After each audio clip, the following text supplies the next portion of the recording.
Hello, hello, hello, and welcome to the top 7 of everything live on Mixer. My name is Sean. And my name is Charlie. And this week we are joined by a very special guest. It's Jeff from Giant Bomb. Hey, hi, how's it going? It's great to be here. It's fantastic to be here, right? Yeah. Super good, super good. So this is the show where we try and compile our top 7 list of everything game related, and you get to shape the final list. So don't forget to give us your suggestions throughout the show if you do want to see them on that final list. Also, this isn't a competition, but there's bragging rights for whoever gets more of their suggestions on the top of the list. Here's the grand unveiling of our E3 2018 list. I always have to do something in my hands for that one. The ultimate top 7 list. Myself, Charlie, and our special guests each have 3 games we want to see on that list. We have 2 minutes to pitch each game, and then you vote on your favourite. If you've got games that you think deserve to be on the list that we've missed, there's a chance to get them there at the end of the show. Then you decide the final order of the list. So welcome to the top 7 of everything live on Mixer. It's our E3 2018 special, so what better way to celebrate than by taking a look at all the amazing announcements, news and reveals coming straight out of Los Angeles. Here are just a few of our favorites, and no, I don't know how we made the decision either. It was difficult. It was very difficult, but however, I think the choice to do this list this week was very easy, right? Yeah. We're literally submerged in LA, surrounded literally everywhere we look by games. I mean, everyone is just pounding you with all types of news and announcements. Precisely. We have to have picked up at least 7, correct? Yes. Fingers crossed. We have done a little bit of prep. We've gone way overboard. We've done way more than 7. So we've got plenty to show you guys, but Jeff's here and he's going to be helping us, telling us if our ideas are bad, hopefully, but also persuading you if there's anything he thinks needs to go on. I'm going to try to employ my will upon the voters out there. Be like, Mind oh, this is the way control. this needs to go. Yeah. And if you continue to use these hand signs during the pitches as well. Yeah, no, that's... Now, with all that in mind, let's get started on this thing. As it is an E3 special, we will going to be generous and offer an extra minute per pitch, meaning we get a maximum of 3 minutes, Sean. 3 minutes of talking. 3 minutes? I could never do that. I'm sure I could never do that. And as usual, I am ever so generous. Sean, you may take the floor and go first. Thank you, my lady. I'm starting with an incredibly strong one that kind of touched my heart. It was Sea of Solitude. I felt as if the entire pitch, the lady who did it, she spoke so eloquently and so beautifully about it.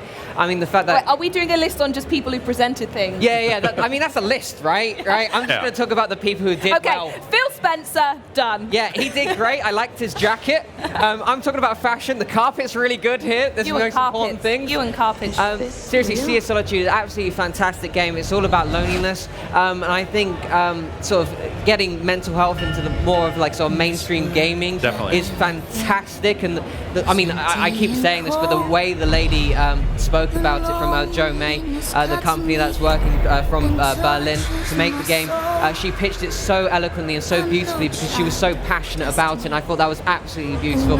And the game looks astonishing. It looks absolutely beautiful. It does. It's an indie game, and I'm really glad that I get to speak about indie games at E3 and on the Mixer Top 7 show, because usually it's quite games made by massive companies. Yeah, because I want to get at the top of that list, Sean. Yeah. You gotta go for the big hitters. Gotta go for the big hitters. I did bring Dream Daddies in 1 week. You did. And I How did accepted that a loss. do? That didn't make it? It didn't, but it was very important. I mean, to bring it it up. was an injustice. That made it to our top list last year. As it should. Yeah. I mean, I think it was against Crusader Kings 2. It was. That was a weird week. Yeah, I did do a drawing of a man falling in love with a horse, but we won't get into that. We'll talk about something. I've seen some stuff. Yeah. I've got very jaded eyes. I'll show you later.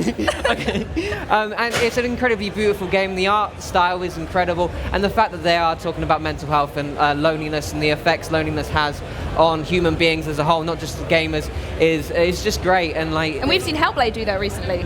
Yes. Hellblade also hugely important for that. Yeah. So like this kind of genre, this topic of conversation is clearly hugely important to developers, publishers, and gamers out there. Absolutely, and it's also great to see, EA kind of just getting into, they don't do a ton of indie games these days, but they pick their shots, So you have something like Unravel, which is now getting a sequel, and then to see Sea of Solitude come out and it's like, okay, this is something that EA is also kind of trying to put its muscle behind to be like, hey, we think this is important, we're going to get this out there to a wider audience, and just a tremendous pitch, right? Just like watching that, you're like, okay, no, I believe in this thing. I get it. Yeah, sold. definitely. Yeah. I'll take it. Yeah, the effects of being lonely is something we all have to deal with in one way or another, and the fact that we're actually giving it the time and us being able to play a game all about loneliness and maybe learning how to cope with it.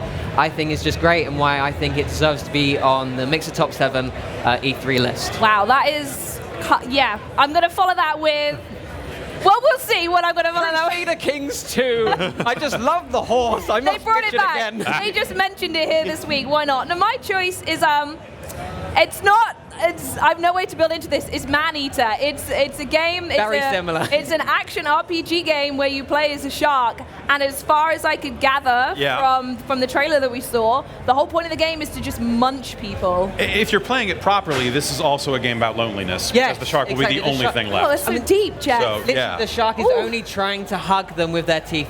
Yeah. That's all that's happening. That's all that's happening. He hugs people, Companionship. That's he all. hugs other sea creatures, he hugs other sharks. But my favorite thing about this whole thing, as we're seeing right now, is they begin the whole trailer as if it's some sort of travel brochure. And they're like, come to these lovely sea locations, hang out on the beach. And it keeps going, they're like, that's a shark. Okay, I wouldn't go there. As someone with a very big phobia of sharks, the idea of going on holiday somewhere with a shark doesn't sell me very well. But definitely. But then look at it go. It's like, oh wait, no, you are the shark. Oh, Right. I am the shark. Would you go on vacation to a As place the where shark? you would be the shark? Yeah. Okay. But then would they have like travel agents under the sea telling the sharks where to go and be Absolutely. like Long Beach? There's loads of people. Yeah, there's tons of people out there. You wouldn't go to the Thames in London. Oh, No. They wouldn't. The food is great. That shark great is out not there. lasting long. It's like, the shark died after eating a shopping cart and a boot, so it's not gonna do well. But regardless, I think it's I'm unsure actually coming onto this if it is classified as an indie title. I think it's shown in the PC show. Right. Yeah. Yeah, but it's one of those things where the whole idea of playing as a character and doing something, or being an animal and a simulation like we've seen Flower in the past and stuff like that. But the idea of being a shark and eating someone sounds too fun for it to obviously not exist. Yeah, and now it's here. It seems like a game that could be like a Katamari Damacy sort of thing, except instead of like rolling up all this junk, you're just rolling up people with your mouth. Yeah. Exactly. I want to see if there's a progression system for the shark. If you eat more people, or if you eat more shark, do you like merge into this giant creature? I don't know why I feel like sort of shark with like abs. Right, like yeah, abs you're gonna and, level up. There's like a massive There's shark. a whole tech tree. No, I don't know. Yeah. It's you gonna eat level people up. with tattoos, and then you get their tattoos. Right. You steal their powers. Really grizzled beast.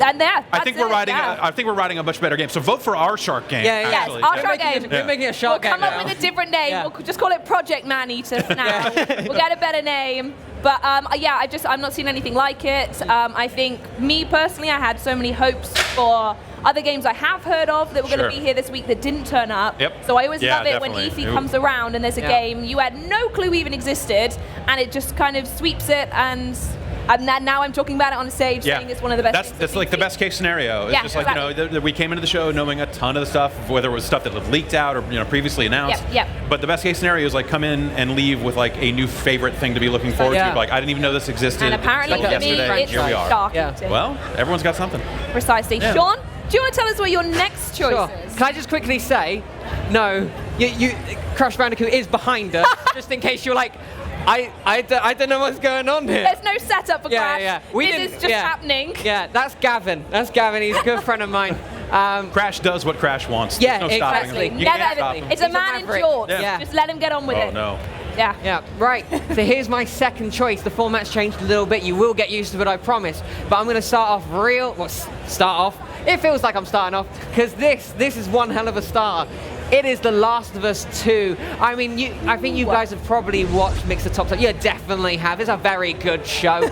And you know that I talk about The Last of Us quite a lot. And You've been allowed to talk about it this week. I've been allowed. Yeah. So basically, Jeff, every week the games we talk about a lot, which are like Borderlands, Final Fantasy, Red Dead, they're like, stop talking about it. Stop different game. it. You've played other games, right? And then we have to go, maybe. Can't you just be Last of Us versus Dream Daddy every week? I mean, let's just make this happen. It's not the format of the show currently, but I have got someone in my ear and I hope they're taking notes. Yeah. That's all I'm going to say. Please do. Last of Us 2 is an absolutely outstanding trailer, especially things. I mean, as someone who loves good acting in gaming, I mean, it was absolutely brilliant. And just watching the behind-the-scenes pictures that you might be able to find on Twitter if you follow the actors that are performing in the trailer, just watching the behind-the-scenes of it all, and it looks amazing. It looks like they're actually having a really good time doing it as well.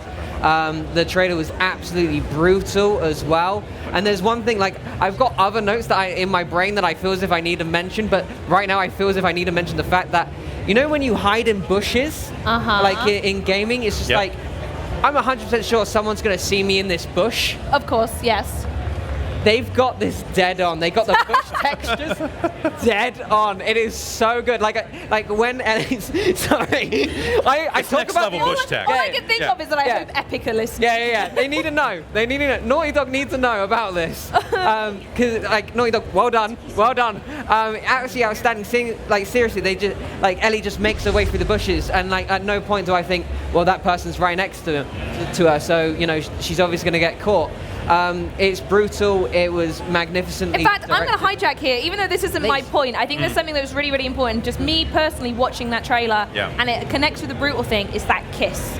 I think that kiss was seen across the world, and the way they did that trailer, where they panned around from the kiss, and then you come to the other side, and there is a knife to someone's neck, lets you know immediately what this game is going to be. There's the bushes. Here you There's go. the bushes. Look at the bushes. Here's some brutal murder mixed in. Yeah, a little bit of love. Yeah. A little bit of love.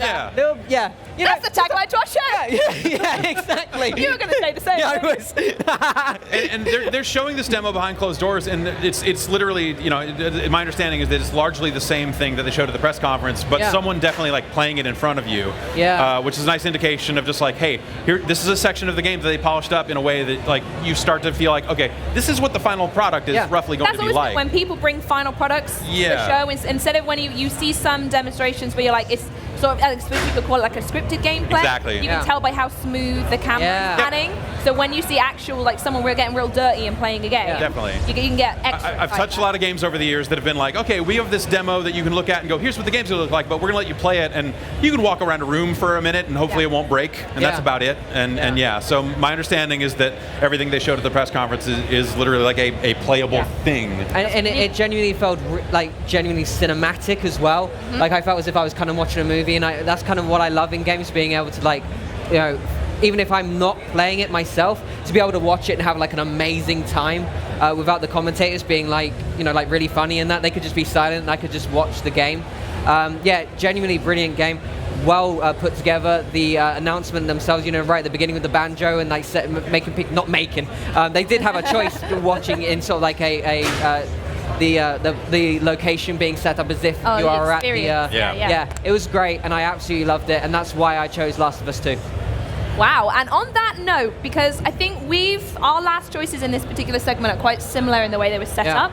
So everyone sort of knew going into the Sony press conference that Last of Us was going to be there. Definitely. My last choice in here was a game that everyone wanted to be there, and that is the way that Xbox kicked off their briefing on Sunday with the Halo Infinite announcement.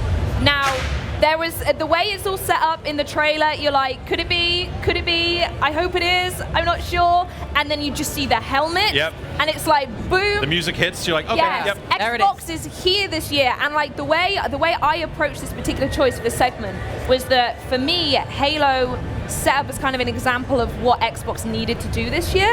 I think they've had a lot of hopes and expectations put upon them with the Xbox One X launch last year, and with Sony consistently having some incredible show-ups when they come to E3. And I think what Xbox needed this year, and a lot of people wanted, was them to turn up and be like, exclusive, Halo, Gears, and my God, did they straight out the gate with Halo. And you know, a ton of third-party stuff there too. Microsoft really just said like, hey, we decided to bring some video games this year. They didn't mention the other guys are bringing 4 games, we brought 50. So that seemed like a smart move, and opening with Halo, you know, light on information. But hey, you know, them getting out and saying like, this is the continuation of the Master Chief story after Halo 5. Like that's big. You know, the Halo 5 campaign had its issues, but I still want to see how those events play out. So seeing something that's like, okay, here's where it goes from here, or saying like, here's when we'll find out what's going to happen next. At least now we know. We can now all take a lovely deep sigh of relief. Halo is on the horizon. In case anyone was wondering, there will be another Halo game. There will be another Halo, and it's Stop writing letters. Stop writing letters. And on a slight tangent to that, I believe we did find out that the Master Chief Collection is also going to be Xbox One X enhanced as well. Okay. So Halo is just coming straight at us, giving everything we need. And I think this trailer, in every single way that we needed, bar, some missing information. Details. Yeah. Maybe some gameplay, maybe a list of achievements that you My get. understanding is that it's quite early. Yeah. Yes, very. But it's here. All we need to know now is if it's definitely 6 or if this is another one of those games that it is 6, but they're just giving it a name, so Halo Infinite. But yeah, hyped me up huge for this. It kind of set me into the entire conference of just, go on, what else have you got then? Yeah, it's between that not being just called Halo 6 and the sequel to Doom being called Doom Eternal instead of Doom 2. There's a trend. Like, hey, numbers are over. Yeah. Math is lame. We don't need any more numbers, guys. Finally. We're past the numbers, no more. Yeah. Right, so on that note, hiding the numbers, we have finished the first round of our pitches. So because we are currently live on a stage in a different country, acting very differently than we normally do, we are going to be doing the vote slightly differently. So you're going to have a poll at the top of your screen, or it's going to be in chat, or whichever way it appears right now, where you have to choose which one of our pitches you think needs to be on the final leaderboard. 2 of these will make it on as well. So it'll make sense as we go along. But the options you're going to get are Sea of Solitude, Man-Eater, The Last of Us Part 2, and Halo Infinite. So whenever it appears, click away, tell us what you need to do, and the top 2 of these lists will go into the final leaderboard. Do remember that it's only available on browser, so if you're watching via the phone app or anything like that, unfortunately you won't be able to vote, so just find a browser as soon as you can. Come join us on the browser, that's where the fun is. Web browsers, they're everywhere. Yeah, they are. Yeah, what get do you into think them. should be on the list? Might be the Jeff? I mean, it's, there's what I think should be on the list and what I think is going to win on the list, and I think we're going to see Last of Us and Halo Infinite moving forward here. Yeah. Big name franchises. Strong choices. Sea of Solitude, seems very important, and Man-Eater seems like it could definitely be a whole lot of fun. Yeah. I'll be surprised if they make it through here. So this is the way I approach this list in general. I'm always like, okay, I'm going to come in with one that's definitely going to be there. Yeah. And then a couple that I think might be nice to mention, because the fun thing about this show is that people put in so many suggestions that we never even think of, and we always get to the end of the show and we're like, darn, I didn't even think of that one. So I like to come in with a couple other options. Of course. Representation for games to talk about mental health. There are games that people need to know about, absolutely. Even if they don't win the poll, like you heard about Man-Eater, you heard about Sea of Solitude, check that stuff out. Hopefully when you go home and tell your mum where you heard of Man-Eater, you'll say Mixing Top 7. Okay, here we go, here are the results. It was exactly how you predicted. It was Last of Us Part 2 and Halo Infinite. Halo Infinite. I think it makes sense that Last of Us would take it because they had a lengthier demo. A little bit more to show. I think people maybe are a little bit iffy on Halo just because it was such a short tease. Yeah. But hey, it's the next Halo. People like Halo. Weird. People love a Halo. Yeah. I mean, in general on Angels and in gaming. Oh, Sean. Oh, Sean. I gotta go. Yeah. Jeez. You can't go. You're attached to this chair. No. We've got you for the next however long this is. Sean, take us away with the next list. Let's see how we're going now.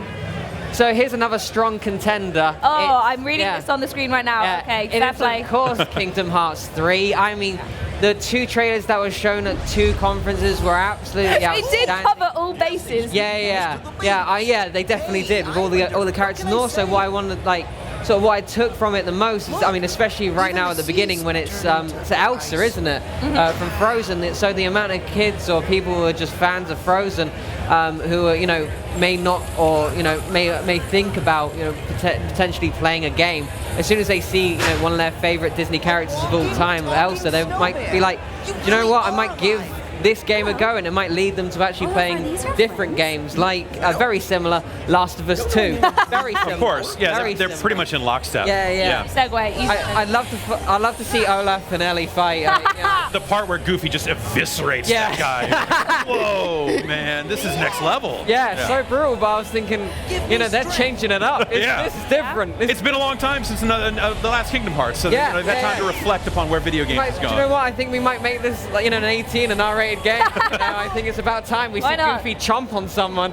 If you grew up with Disney, you're in luck. Because Disney has grown up with you. Yeah. Exactly. Kingdom Hearts 4, that needs to be at least. That tagline that hit me. That did. All right, I'm getting into marketing. It's official. No, I'm glad you are.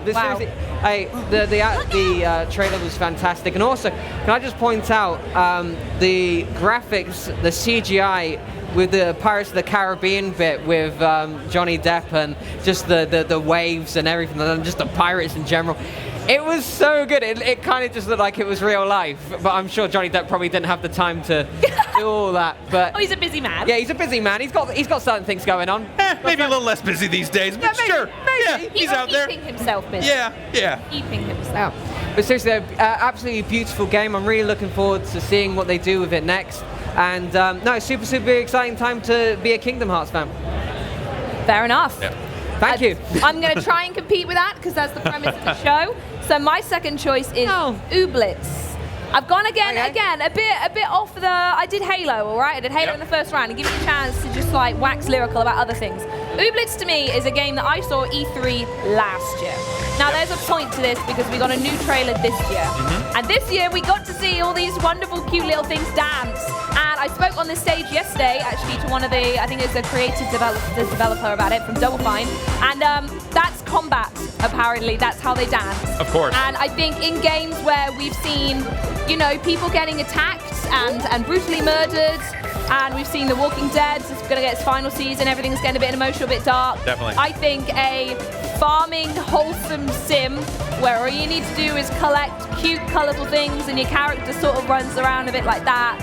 I'm really excited about this one. I'm one of those people, if you do follow me on Twitter, everything's about Ooblets. Yeah. And it's made by 2 people as well. It's made by 2 people John in their Oob room. and Gavin Letts. Perfect. I can't remember their names, unfortunately. I totally should remember that when I got here. But they're 2 people who make this out of their flat. I believe it's in New York. Happy to be corrected by anyone watching now. They take, I think it's on Kickstarter that they're on. Oh, amazing. The game going. And all the dances that you see and all the running that they do is mocapped in their flats where they do it. And you piece all these things together, and it's just. It's so charmingly whimsical, and Definitely. I spoke, as I said yesterday, I spoke to the guy, and everything's wholesome. There's nothing about it. Right. There's no actual combat, there's no fighting, there's no negatives to it. And It just looks fantastic. Every time I've seen Ooblets, you're like, okay, they're definitely onto something with it, and it's just such a beautiful game. Yeah. I'd put it in a similar category, not the same type necessarily, but like stuff like Donut County and some of the other stuff that's floating around there. You're like, these are just beautiful, fun-looking games, like just bright and colorful, and it speaks to just the wide gamut of experiences available out there. Precisely, and I don't want to at anyone sat here on a stage, all mic'd up and everything, but there's a certain game that we didn't get yesterday at the Nintendo conference, and I feel like something like this does fill the gap for an Animal Crossing style game. Yep. Yeah. It's there, and as someone who is still, I played Stardew Valley on the flight on the way over here. Yeah. And just little things like City Skylines or what I can get deep into, and it did it for me. Yeah.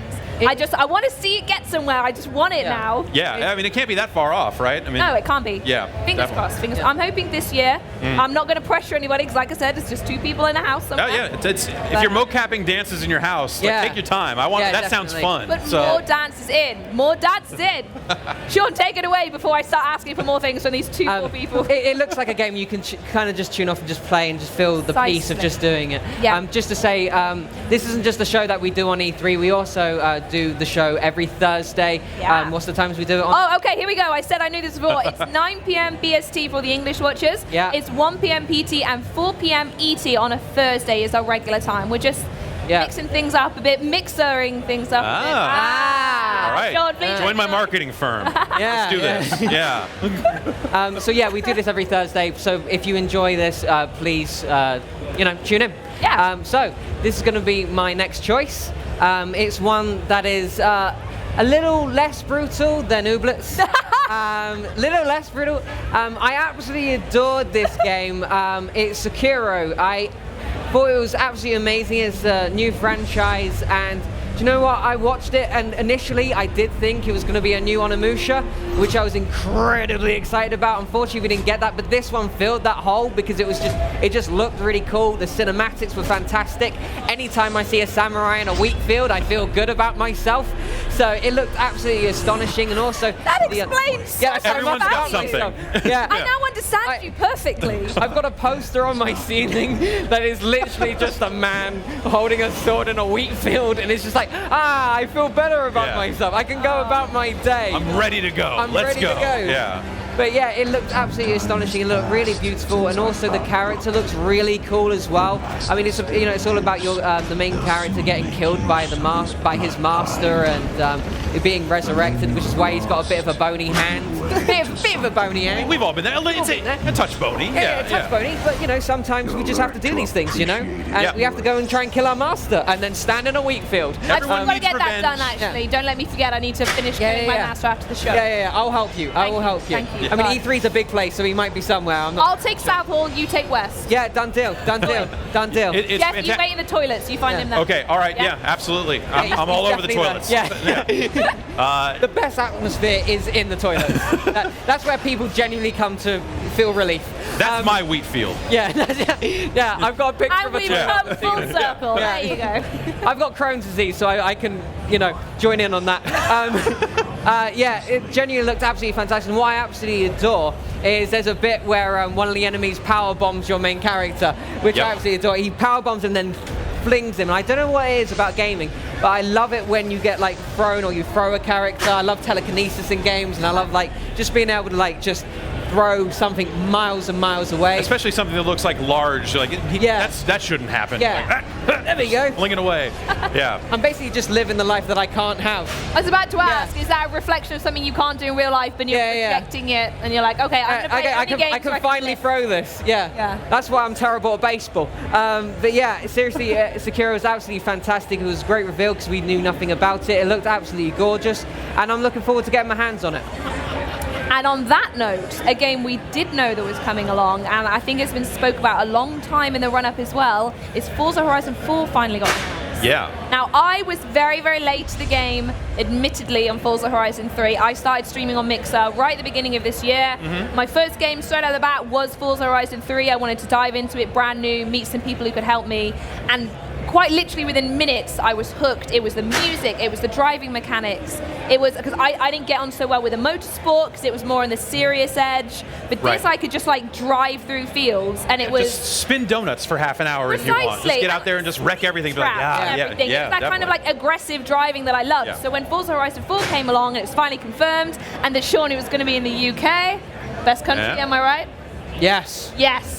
Awesome. It finally happened, and it's been announced, and honestly, it looks like England as well. I think they captured... I never went to Australia, so playing Forza Horizon 3, I just kind of went, sure, this is nice. Australia. Yeah, I guess. This is possibly Australia. We're not sure yet. If they did DLC to put a Hobbit in, I would have known any otherwise. They would have absolutely fine. But seeing England here and the McLaren Senna that got announced, in fact, I think it's in the background as well. It got revealed yesterday. We should go check it out. Fancy. If you haven't already, we should go sit. I'll drive that out of here. It'll be fun. Yes, definitely. But it's a game everyone wanted to see, and I was very lucky to get my hands on it this week as well. And I know we're talking about reveals, but I would like to confirm, anyone watching at home who does desperately want to know, it plays so well.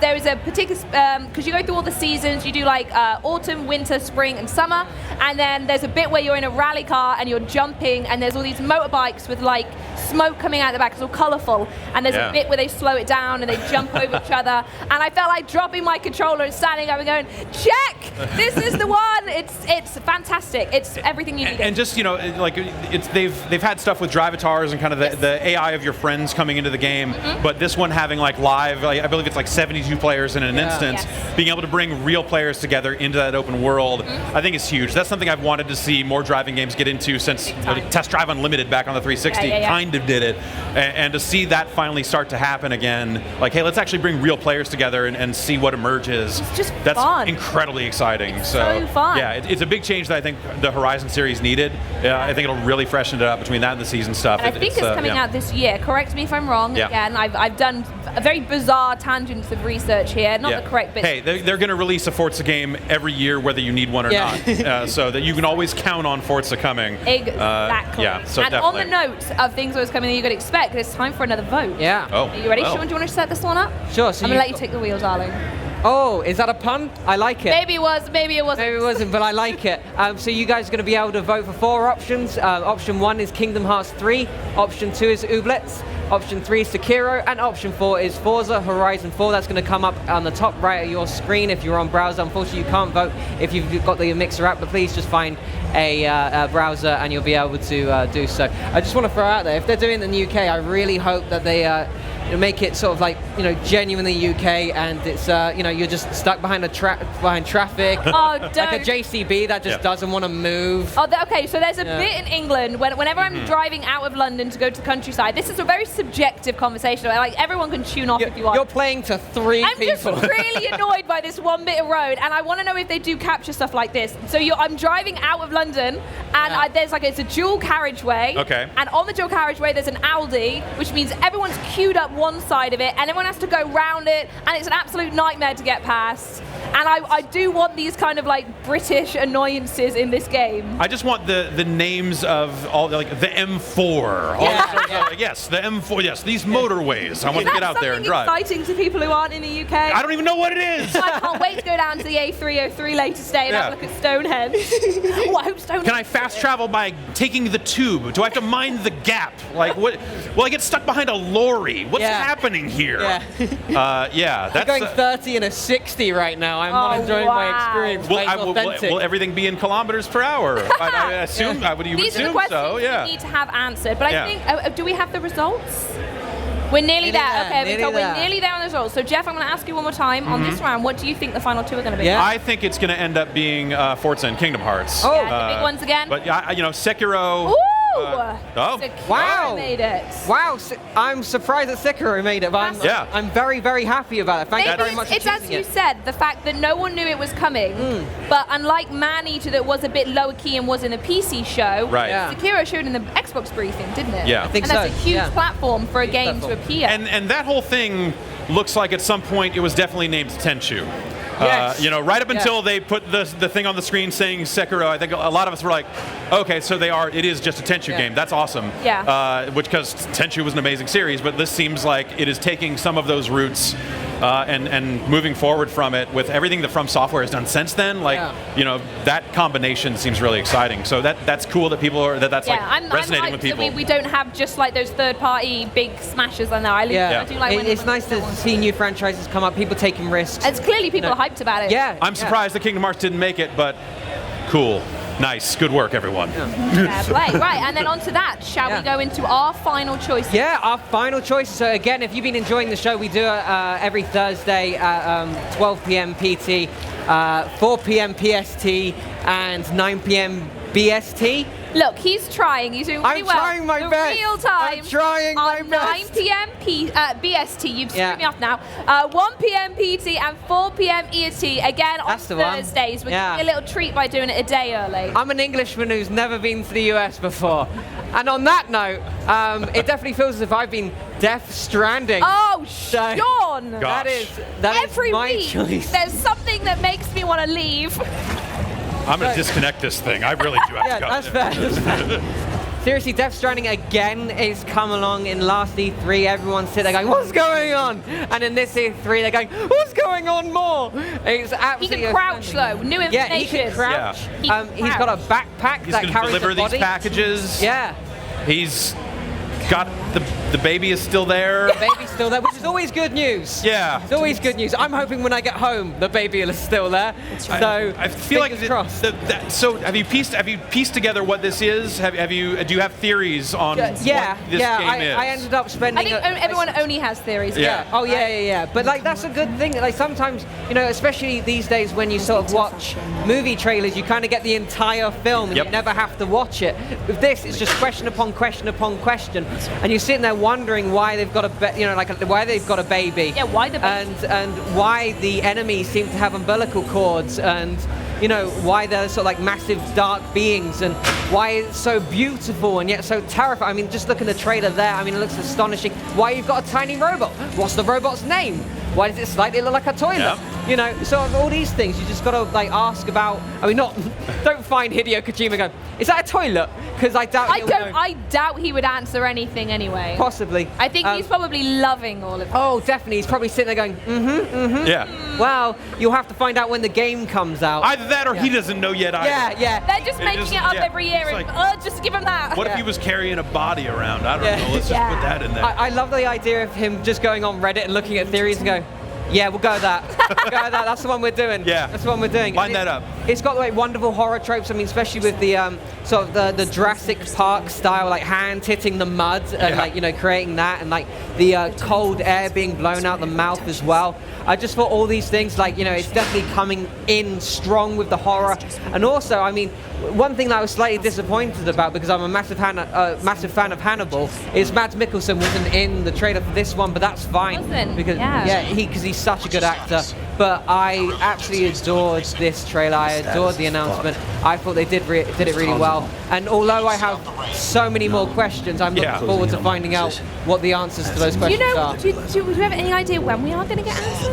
Well, you know, if you think about it, they haven't really set a release date yet, which gives them leeway to, you know, like Sony likes to show stuff at Paris Games Week. So I would assume we would get maybe one more trailer out of them there or at the PlayStation Experience later in the year. And I hope they start filling in some of the gaps about, hey, when are we going to see this, and maybe just like a little bit more of gameplay. They did say that, like, hey, what you're seeing in this is gameplay from different camera angles, and maybe kind of abstracted just enough to kind of lead to more questions. But they are saying that this is running in an engine, someone controlling it in some state.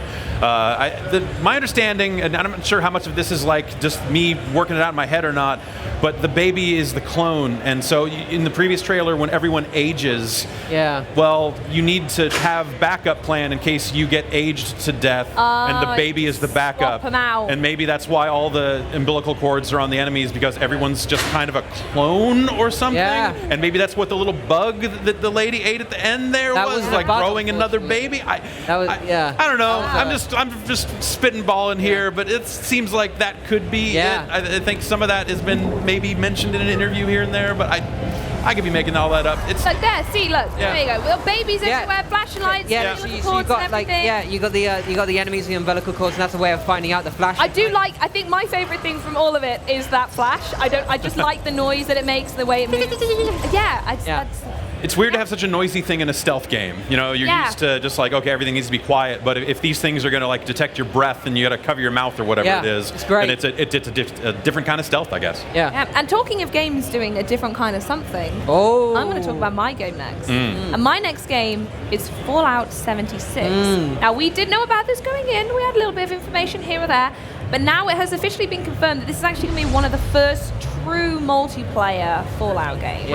And I think for someone who, I'm going to admit this, and I'm no qualm about admitting this on the stage in front of two very respected peers, I'm very bad at finishing large sandboxes. I mean, it genuinely takes up so much time, and like, as a person, you strike me as someone who really enjoys just having that experience. And then, I go do everything else, and I get really, really hungry for it. But I very rarely, I'm like a moth. I'll go on to the next big thing, and I'll get lost. Definitely. So the idea of having a Fallout where I have my friends to help me and pop in, like this, like the Sea of Thieves effect. I played Sea of Thieves solo, and it was excellent, and I had fun. But that curve went down quite quickly. Definitely. But doing it with friends, that curve went up very sharply. Like that's the whole point. And I'm hoping that Fallout has that same effect. Obviously, I'm still hoping it's still fantastic solo. Of course. And maybe the other reason I'm only saying all of this is because I've had John Denver stuck in my head for a while now. That happened to me for the past couple of mornings, waking up and going, West Virginia, oh no.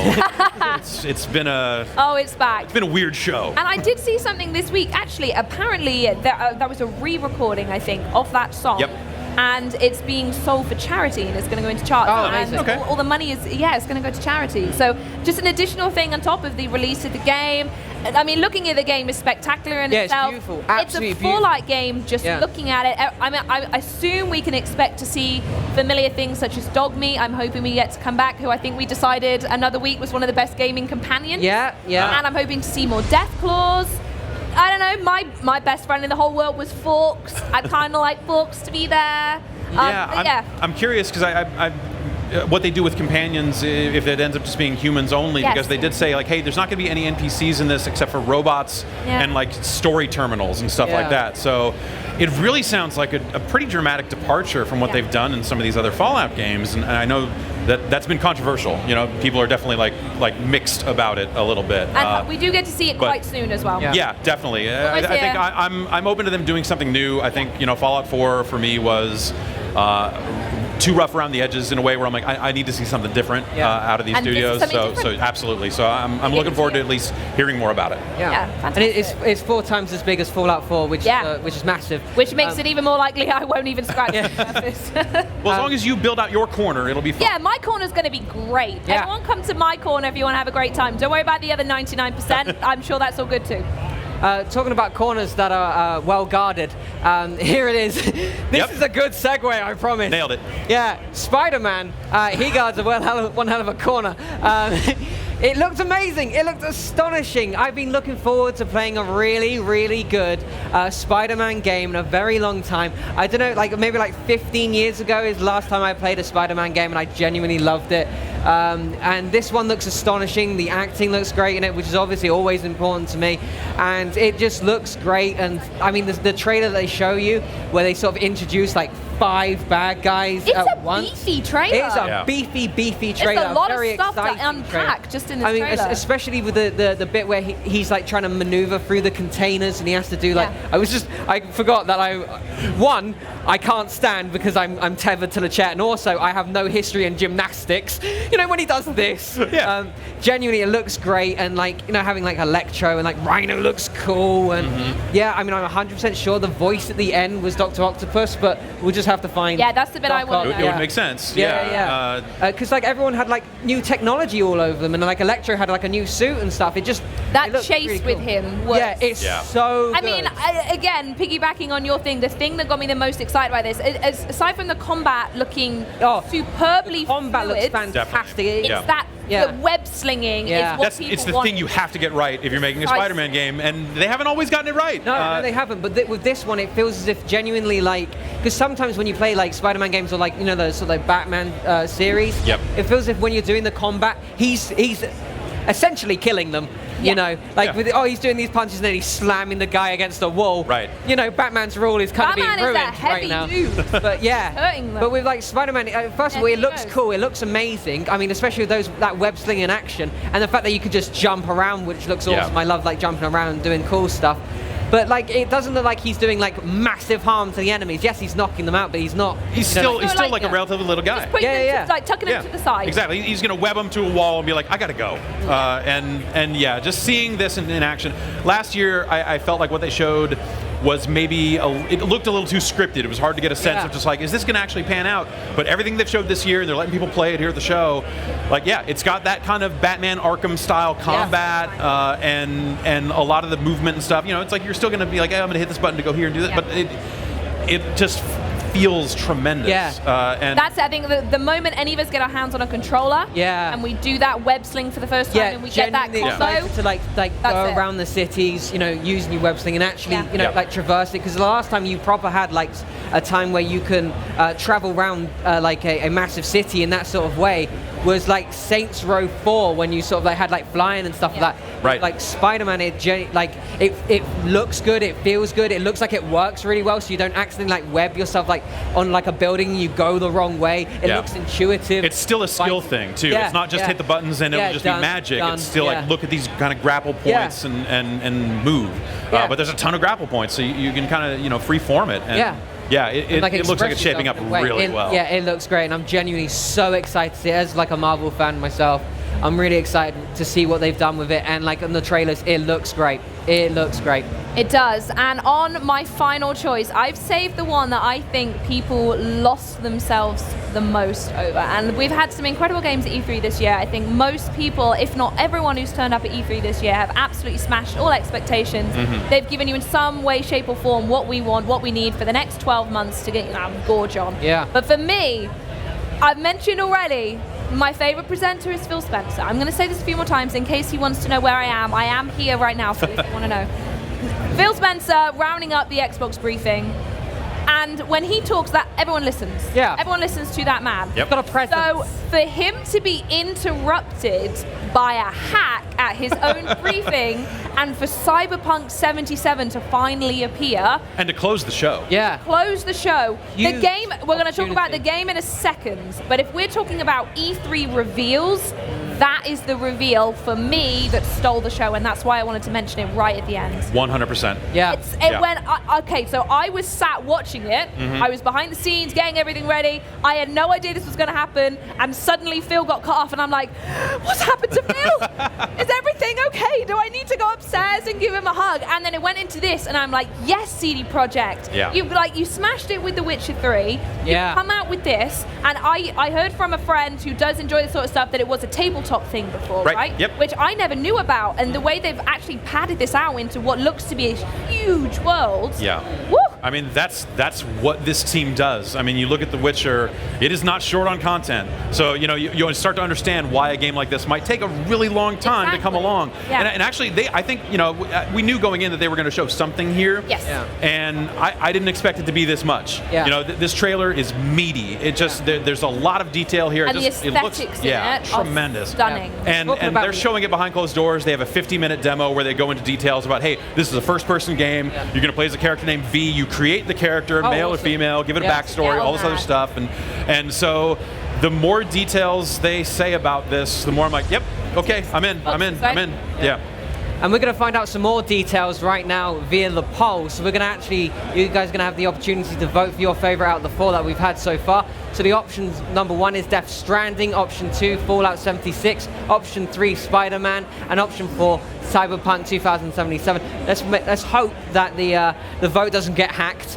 I'm so alone. And what I will mention, actually, while those votes are going, before we have a chat about what we think is going to make it, throughout the show, fingers crossed, you have been telling us what games you think you need to make onto the final list. It's not just us 3 sat here chatting away at what we think. You guys are involved not only in adding your own option, but you do get to decide the final order towards the end. So Jeff, on this list, what do we think is going to make it through? Cyberpunk, definitely. Oh, that has to be on this list, if not pretty close to the top of it. From there, I would probably say Spider-Man. I think Death Stranding is close. It's right there. I think Death Stranding. I think the information revealed previously, I think, did a little bit more for me than this year's stuff. But Spider-Man was a case of like they made the game. This game's out in September, and you look at it, and you go, okay, I see what this is going to be. I see where this is going to go. I am ready for Spider-Man. And it's incredibly current because of all the Marvel movie franchise doing so well, and of course Infinity War as well, which Spider-Man was great in, and some people would be like, I want to play as Spider-Man after watching the film, so the game's giving them the opportunity without hurting themselves. Right, and it seems like there's some good deep cuts in there, or just like things that if you know more about Spider-Man, you're going to see like, hey, Miles Morales was in one of the previous trailers, so it's like, okay, well, what's he doing there? What's going on? Cyberpunk, you nailed it, and Fallout 76. Oh, wow, okay. of course. Yeah. Of course, Fallout. I thought that game was a little more divisive, and that maybe it wouldn't necessarily make the cut. It does but sort of split the hairs of the fans, right? People who just wanted another meaty one versus the people who actually wanted something different, as you said that you did. Of course. Apparently they wanted it enough, and people wanted Cyberpunk enough. It actually jumped up to 3rd on the list that you guys have still got to organise, and we're not going to do anything to sort that bit out. But that made it pretty high. Yeah. But now that we have 6 items on the list, we need 1 more, and this is where you guys come in. That's right. We have been taking your suggestions from the chat, the best ones, of course, and we now need to decide which one will find its way onto our list. So there is going to be poll again. This is your penultimate poll. Don't worry, we're getting there. And your choices are going to be fed into there. Yeah, so you'll be able to see the choices that you guys have. It'll be available in the when you guys go to vote only on browser. Again, you can't vote on the Mixer app just yet. I know in the future they'll probably add it in.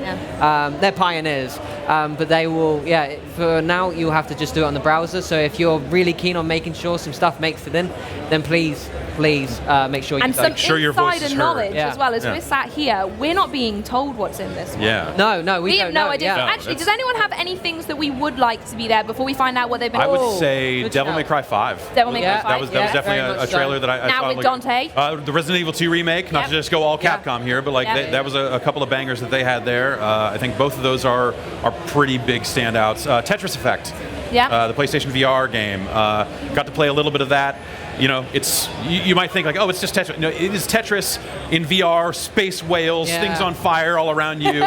Each different area is a skin, just like Lumines did. Yeah. So you're kind of making your way through all these different stages as you play Tetris. I'm still just thinking of Space Whale. Yeah, it's a tremendous space whale too. Aren't we all? Yeah. And it's right in your face too. That space whale's right there when you got the helmet on. Tetris. I'm looking forward to Jump Force. I think that might make it. Okay, so the thing for me for Jump Force was not only did it kind of come, we've seen quite a lot of fighters, but it's hugely crossover. But there was that little tease for me, and one of the biggest things for me growing up, I'm sure for many, many people when it comes to anime, was Death Note. And you saw Light, and you saw Ryuk standing, watching, and I was like, ooh, that was the bit that got me. See, I'm a simple man. I just wanted to put Vegeta in the game at some point. You know, like, let's go. You had like Frieza and Goku. But I'm looking forward to just really good representations of those Dragon Ball characters, just in terms of the textures on them. Like you get up close to a TV and look at it, you're like, all right, these are good-looking characters. I'm normally more of a traditionalist when it comes to fighting games, but that ended up actually being the first game I played at E3 this year. Talking of fighting games, I wonder if the biggest smash of fighting games makes it onto the final list. That's right. Oh, so right.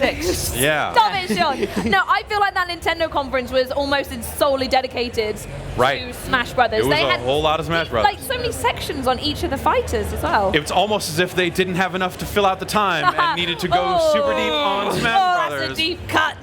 Because like they announced Mario Party, but it's not here playable at the show. Yeah. It's an interesting year for Nintendo. I would have thought the momentum would have taken. Anthem. Okay. We didn't even get to Anthem. Wow. Yeah. Anthem. Yeah. Of course, Anthem was the huge one coming out. I'm playing Anthem tomorrow, really? but everyone I've talked to that has come away from the demo said, hey, that flying feels incredible. So yeah, can't wait to give that a go. Wow. Yeah. So here's the bit where I have to get technical. I have to explain how this works now. So Sekiro, as we saw there, was number 6. But because we want you guys and your choice to be represented in the rest of the list, we're going to move that down to 7th. We're going to forget about it. Sekiro is now 7th. I'm just happy it made it into the list. Oh, definitely. That's absolutely fine. But now you're going to get your final poll, arguably the most important poll of the whole entire show. And your life. Whoa. Don't sign them up for anything yet, Sean. You are going to see all 6 options one more time, and I'm already using my brain to try and remember what most of those are. And you've got 1 vote to decide which is the biggest announcement of E3. Sean, can you help me remember the games that we did? Okay, so there was Fallout 77. 70. Yeah. Sure. Cyberpunk 77. 2077. Yeah. Fallout, Sekiro, Cyberpunk, Forza, Last of Us, Forza. That's 5. And then there was their choice, which was Anthem. Anthem. So there we go. That's it, right? That's they get it. 6 options. They're doing 6 vote for Sekiro. Yeah. Again, so there you go. I am going to go completely biased with my. Oh, Halo. Did we mention? Oh, right. Yeah. Halo was 7. Halo was number 7. See? Halo or Cyberpunk for me, I think is going to get it. They were the games that I think people wanted to see the most, or didn't know they were going to be there and come out and be quite so impactful. And I think hopefully for me, or at least definitely for me, they left the longest impression. For me, it's Cyberpunk right now.